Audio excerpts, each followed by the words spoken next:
Bigyan natin ng opinion reaction itong post ni Dr. Rob Rances.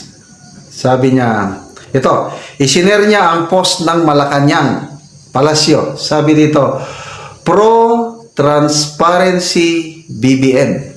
Wow! Pabor na pabor daw ang Pangulo ng transparent, walang itinatago. Oh. Kailang selective sa anong bagay na pro-transparent ang PBBM admin. Pro-transparency PBBM bank secrecy waiver for government executives. So, tungkol ito sa panukala na yung bank secrecy iwi-waive. Basta government official ka, dapat isiwalat mo ang iyong bank records. Ayun, transparency. Kailang sabi ni Doc Rances, ito, talaga ha, pro-transparency PBBM.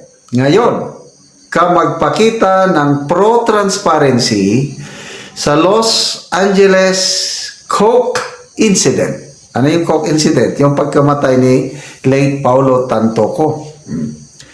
You're only good at demanding transparency when it's aimed at others.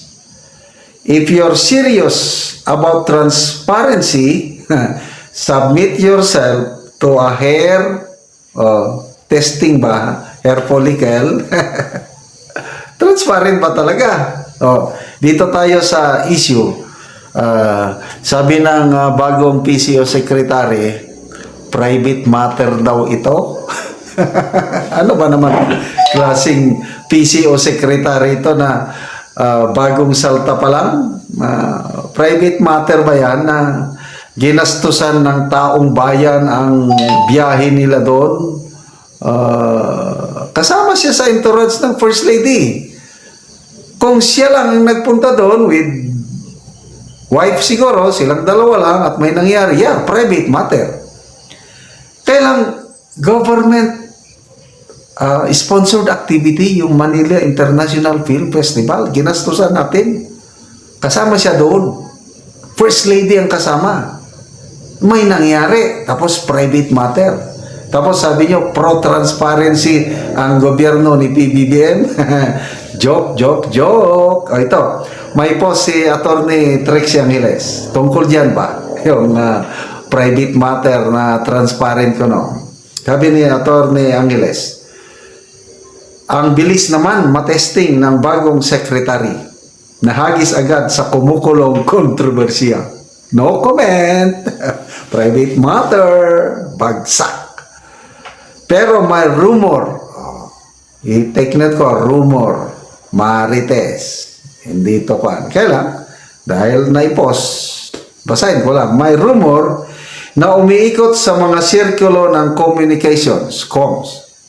Maglalabas daw sana kanina ng statement, kahapon pa ito maglalabas daw sana kanina ng statement ang taga Malacanang tungkol sa pagkamatay.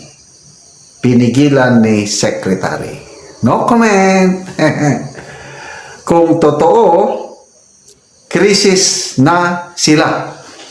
Pero ang ipinoproject ay either chill lang, wala lang, relax lang, baliwala,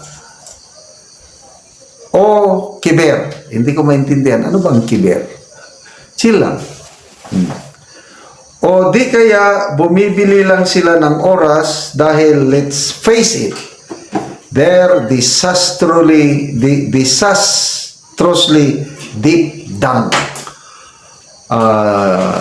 Yung tae na nasa kumunoy na sila ng tae ng whatever tae na deep down. Yeah, talagang disastrous ito Bari mo yan, First Lady ka, nagpunta ka doon sa ibang bansa, i-promote ang Manila film, which is good. Why not? Kultura natin yan i-promote. Kailang may nangyaring disaster. I-issue dito sa Pilipinas yung Coke na yan. Kaya panawagan, ang presidente magpa-testing sa buhok. Ayaw naman. Galit sila kay Eden Santos. Pag tinatanong ang hair follicle na naman, galit sila. O tapos nangyari pang ganyan. Coke overdose. Ano sa tingin nyo? Private matter. Ay talagang agree ako dito sa sinasabi ni Attorney Angeles na disastrously deep down. Oh, Joy Marigrig Villaria, private matter daw yun. Oh, private matter. Tapos sasabihin nyo, BBM pro-transparency, selective. Bakit? Yung panukala na batas, pag naproba na isa, para mapilitan daw ilabas ng mga Duterte ang mga bank accounts nila. Yun yung haka-haka. So, private matter. Ay, so, sabi naman ni Attorney Trixie, Elmer Mascareñas, private matter na ginastusan ng taxpayers money, sira ang ulo niyan. Diyan din ako umaalmay. Kung personal na biyahe nila yun, magparty-party o ngayon, umiikot yung video na I will survive, I will survive. Kanta, sayaw, nakikita ang Pilipiniana attire pa naman, oh.